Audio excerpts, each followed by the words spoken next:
Hello and welcome to another edition of Another Book Review. This week I'll be reviewing Gillian Flynn's novel Sharp Objects. I'll talk very briefly about the author, go into a spoiler-free overview of the plot, talk about what I liked about the book, what I didn't like about the book, who I'd recommend the book to, and finish off with what I will be reading for next time. Gillian Flynn is an author. This was her first novel, her debut novel, Sharp Objects, which was published, I believe, in 2006. Followed by Dark Places, which I've never read, and Gone Girl, which I have read. After publishing Gone Girl, she also wrote the screen adaptation to the film Gone Girl, directed by David Fincher. She's also, I believe, a executive producer and writer for the Sharp Objects television show, which is based on this novel. She's done also, I think, co-wrote Widows, which I haven't seen, but she's fairly well known in the publishing world, and this was her first book. Which is a story of a reporter in Chicago who's a reporter for a kind of second or third rate newspaper who's sent down to her hometown to investigate a series of murders there.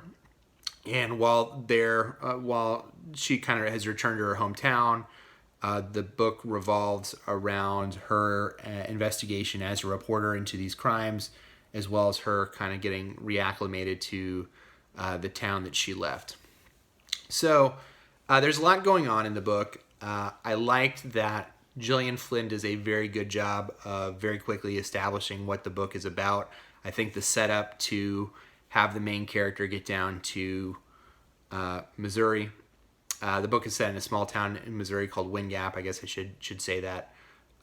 But the setup to get her from where she is to Wind Gap is like 2 pages. It's very, very quick, gives you everything you need to know, and you're kind of in it. I enjoyed all of the side characters. I think Gillian Flynn has a really... You see this in this novel as well as in Gone Girl. Gillian Flynn has a really keen sense of class, and you see her explain the way the kind of the social hierarchy of this small town works.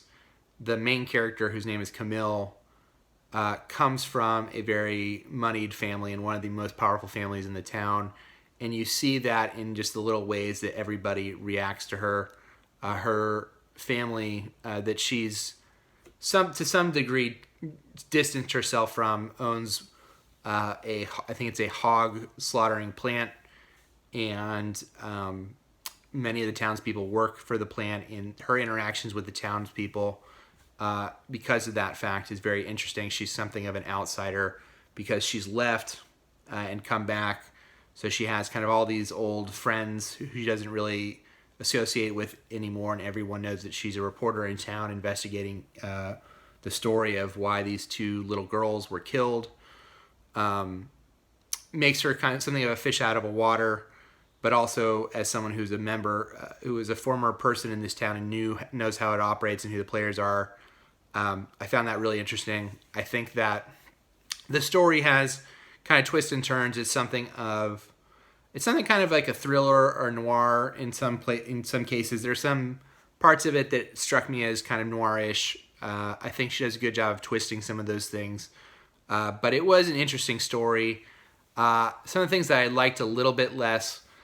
Some of the dialogue I didn't quite buy, and I felt that there were times where characters, even though they're really intelligent, do things that are relatively unintelligent for no real good reason. I saw that at least one time I can point to in the book where I didn't quite understand why the character acted the way that they did. But overall, it was a fun read. It's pretty quick. I do think Gone Girl is a better novel than Sharp Objects, but in Sharp Objects you can kind of see some of the seeds that eventually become Gone Girl, especially with some of the class stuff. I think it's actually probably more pronounced here than it is in Gone Girl. There's parts of it in Gone Girl, but it really is more pronounced here. And I thought that was really, really interesting and really well done. If you're someone who is into mysteries and whodunits, and you like your protagonist flawed but intelligent, I think you would really enjoy this. I would say for people who I would not recommend it to, a large portion of the novel deals with self-harm. The main character is someone who is a cutter, and there is a lot of drug use in the book. And if you're someone who has a hard time with any of those things, as well as like children in peril. The main case of the book revolves around what is a suspected serial killer who has killed two small, I think middle school age children and removed their teeth.